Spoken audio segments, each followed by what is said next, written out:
Alright, what's going on everybody? Broken Games HDR here, and this is my review for Ghost of Tsushima.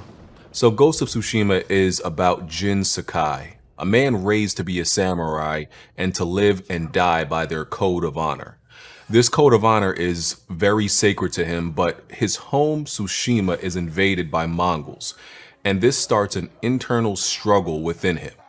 He has to choose between doing what is honorable but foolish, or adapt and do what is dishonorable but more practical. Jin is calm, stoic, and often monotone. Kind of like me, honestly. I can relate.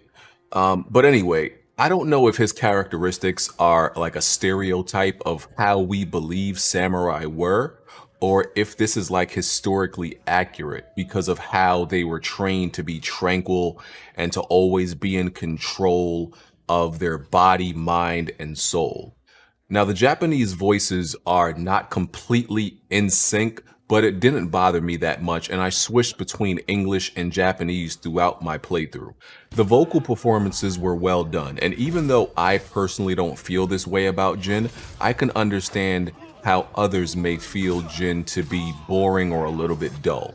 There were only a few occasions throughout the game where you hear him speak with different inflections in his voice. The times when he did depart from his nonchalant fashion of speaking were clearly things he was very passionate about. Jin's character evolves and develops through the game, exemplified by his actions and dialogue rather than his actual personality changing. The supporting cast of characters are also well written, with probably just one exception. These characters have their own side missions, which the game correctly calls tales, because they feel less like side quests, but more like relevant minor stories that explore what these characters are going through as a result of the Mongol invasion, and it connects back to the narrative involving Jin. Each tale gradually builds the plot, revealing interesting detail, and then kind of leaves you on this cliffhanger, making you want to get to the conclusion in the next part of the tale. Past Sucker Punch games have explored morality, but in a more black and white binary way. In Ghost, there is only one choice the player gets to make at the very end of the game, and it's a very impactful one. The fact that you went on this journey and played the game on both sides, as the ghost and as a samurai, and then at the end is when you really get to make a choice in the story, makes it all the more meaningful. The choice you make signifies how you interpreted Jin's experience and what rationale you used to decide the ending. To me, there was one correct decision, and it wasn't even hard, but I've spoken to others who completed the game and they saw it differently. I don't know if Sucker Punch would ever do this, but it would be interesting to see the statistics of how many people went with each decision. The story ultimately is about growth and adaptability used to overcome obstacles, and how it can be at war with tradition, customs, and cultural institutions. I obtained the Platinum Trophy in Ghost, and it was a much longer game than I anticipated. It's hard to really judge the pacing of the story when I spent like countless hours chasing fox birds and finding shrines and all the side stuff in between the main missions. So pacing is very important to me in games. I believe it can sometimes make or break a game, but because of how I played this game and how I think most people played the game, it's kind of hard to judge the pacing, if it was good or not. The only way you could really know is probably by playing just the main missions all the way through in a straight line. Ghost is an enjoyable story, even though not completely historically accurate, which to my understanding isn't exactly what they were going for anyway. It's clear Sucker Punch did their due diligence to craft the world, the lore, the narrative, and the plot to get this Japanese game and its culture and the ethics of samurai correct. Now let's move on to gameplay. So Ghost of Tsushima has a lot more gameplay depth than I thought it would have. There's gear like bow and arrow, smoke bombs, sticky bombs, kunai, blow darts, and a lot more. There are different pieces of armor with unique advantages, You can equip charms, which gives you buffs or other abilities. Resolve is a combat mechanic that allows Jin to heal himself or perform special moves. Resolve can be increased by completing bamboo cutting challenges. Defeating enemy camps and killing their leaders unlocks more stances, which are used to deal with enemies with different types of weapons. Hot springs and shrines yield rewards, and birds and foxes guide you to points of interest in the world. Exploration is extremely enjoyable and also distracting. It is very easy to aim to do a main tail and then get sidetracked by random encounters. There are 3 parts of Tsushima and many beautiful environments and terrain that makes this one of the most aesthetically pleasing games ever.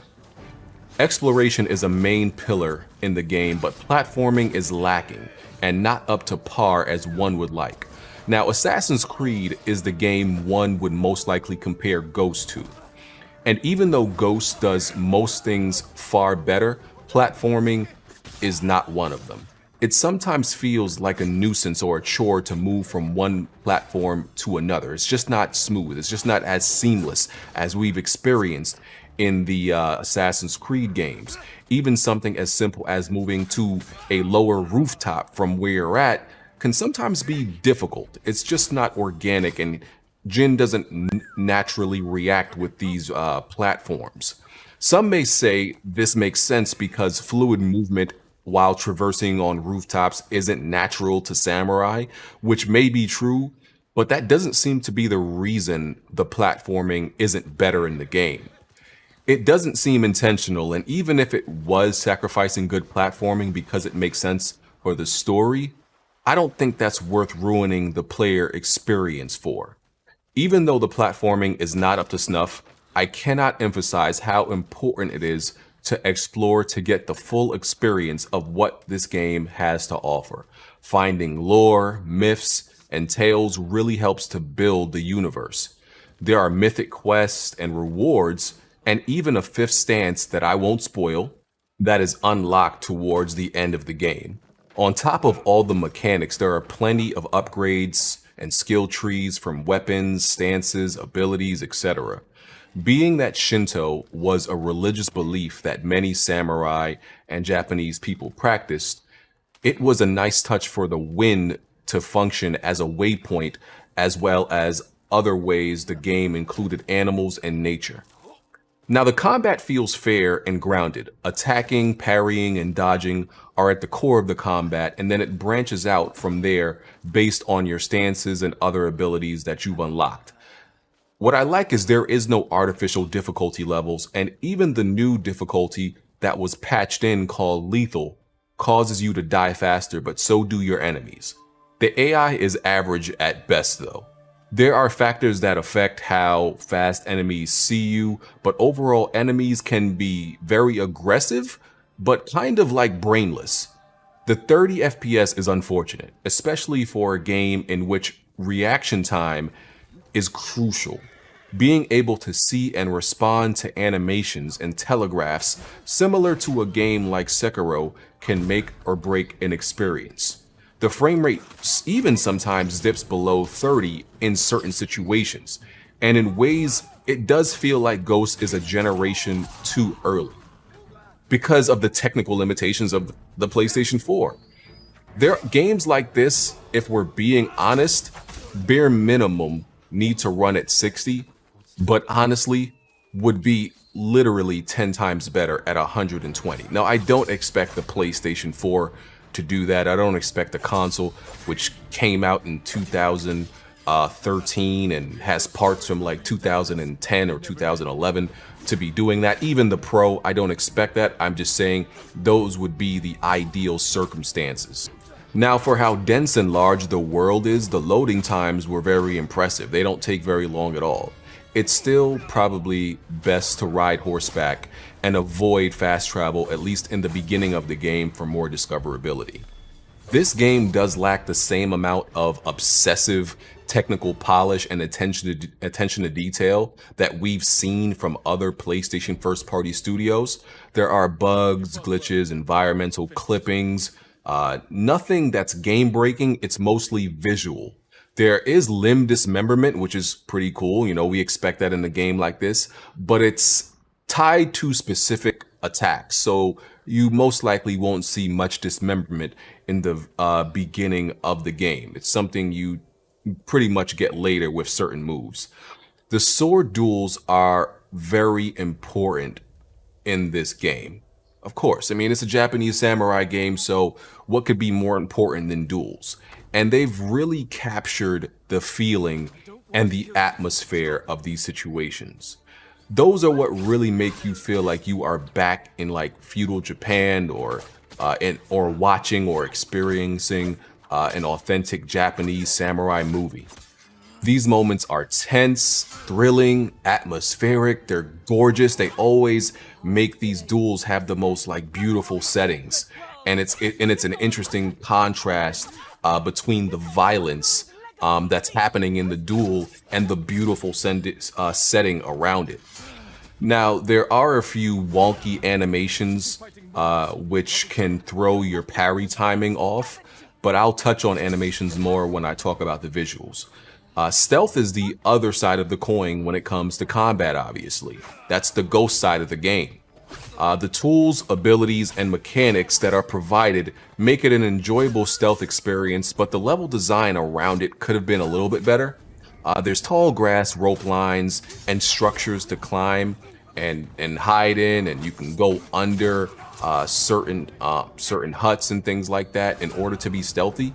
But I think the authentic design of like Japanese architecture doesn't really accommodate optimal stealth, and that could be once again me comparing the game to Assassin's Creed and us being spoiled by 10 years of them trying to perfect that game because they still haven't. But there's certain things that halfway through that franchise that they did get right as far as like the level design to accommodate proper stealth.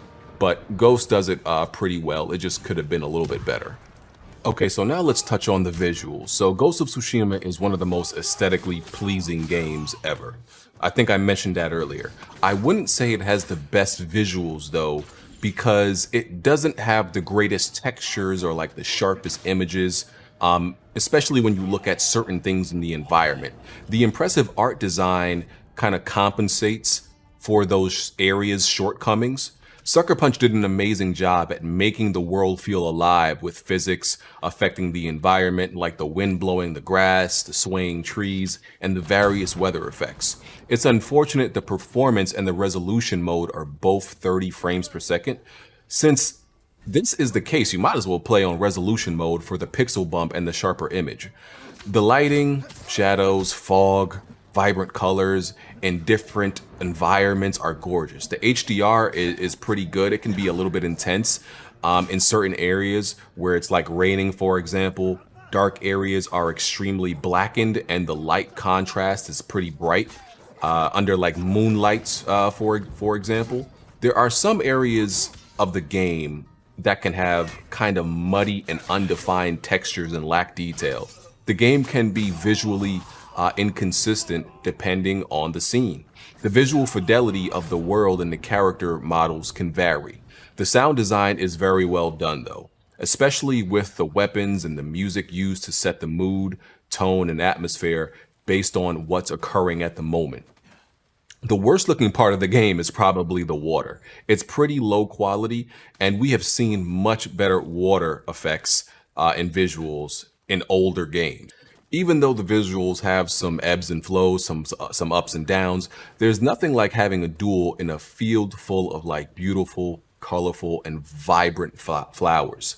The combination of the clouds, the day and night cycle, and the environments makes it feel like you're almost never revisiting the same place over again. It's also cool that Sucker Punch confirmed that the weather changes based on your playstyle, along with you can change the weather with your flute.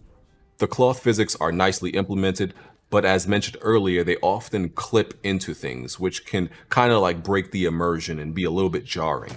Sucker Punch is not new to particle effects because of their work on Infamous, and it's just being used slightly different with the leaves, foliage, and other objects. There are occasional pop-ins, but the draw distance is pretty good. One of the most jarring things about the game is like the fade to black screen that happens between transitions from gameplay to cutscene and back. This is pretty antiquated, and most games have stepped away from this. But it shouldn't be too surprising that this exists in a game that's been in development for like 6 years. As I mentioned earlier, a few of the animations do need work, such as like the enemy spare.